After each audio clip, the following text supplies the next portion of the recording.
క్రీస్తునందు ప్రియమైన సోదరి సహోదరులకు యేసుక్రీస్తు నామములో శుభములు. దేవుని యొక్క కృప మీకు కలుగునుగాక. ఈరోజు దేవుడు మనకిచ్చిన మాట హెబ్రీలకు రాసిన పత్రిక 3వ అధ్యాయము 8వ వచనం.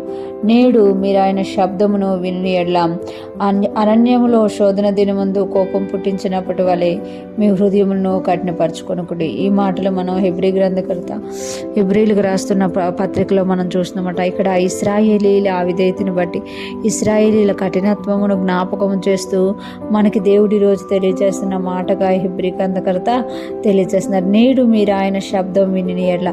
ఈరోజు మీరు దేవుని శబ్దం వింటున్నారా? దేవుని స్వరం వింటున్నారా? దేవుని వాక్యం వింటున్నారా? అయితే ఈరోజు మీరు విన్న వాక్యాన్ని బట్టి అరణ్యములో శోధన దినమందు కోపం పుట్టించినప్పటి వలె మీ హృదయములను కఠినపరచుకొనుడి.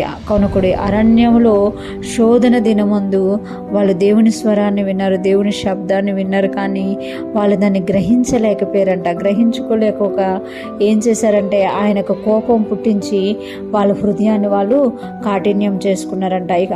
వాళ్ళ హృదయాన్ని కాఠిన్యం చేసుకోవడం వల్ల ఇశ్రాయేలీయులు దేవుని స్వరానికి విధేయులు కాకపోవడం వల్ల ఇశ్రాయేలీయులు విశ్రాంతిలో ప్రవేశింపలేకపోయారు. వారి పిల్లలు కానాను దేశంలో ప్రవేశించినట్టుగా మనము చూడగలం. అందుకే ఇక్కడ హెబ్రీ గ్రంథకర్త మనకు తెలియజేస్తున్నారు కదా, నేడు మీరు ఆయన శబ్దం వినినప్పుడు ఆ శబ్దానికి విధేయులైపోండి, ఆ శబ్దానికి లోబడండి, ఆ శబ్దాన్ని గ్రహించండి. అది ఎక్కడి నుండి వస్తుంది అనేది మీరు పరిశీలించండి, దేనిని బోధిస్తుంది మీకు అనేది మీరు పరిశీలించండి అని తెలియజేస్తూ ఇంకొక మాట అంటున్నారు కదా, ఆయనకు కోపం పుట్టించొద్దు. ఆయన మాట మనం వినకపోతే, ఆయన శబ్దాన్ని మనం గ్రహించకపోతే మనం ఏమేం చేస్తామంట, ఆయనకు కోపం పుట్టిస్తామట.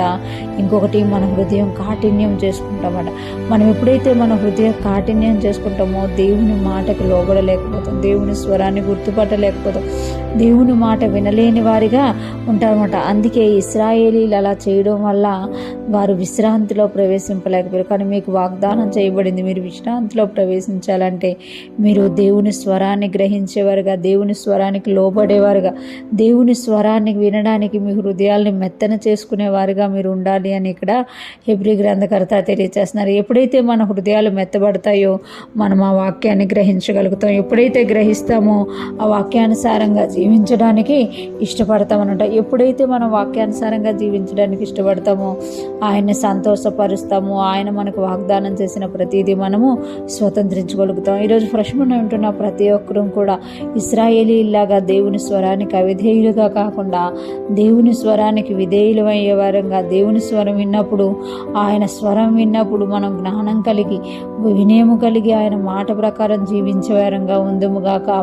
ఆయన శబ్దము విన్నప్పుడు మనము మెత్తన హృదయం కలిగిన వారమే అంగీకరిస్తూ దేవునితో ముందుకు సాగిపోదుముగాక. దేవుని కృప మనకు తోడై ఉండి నడిపించునుగాక.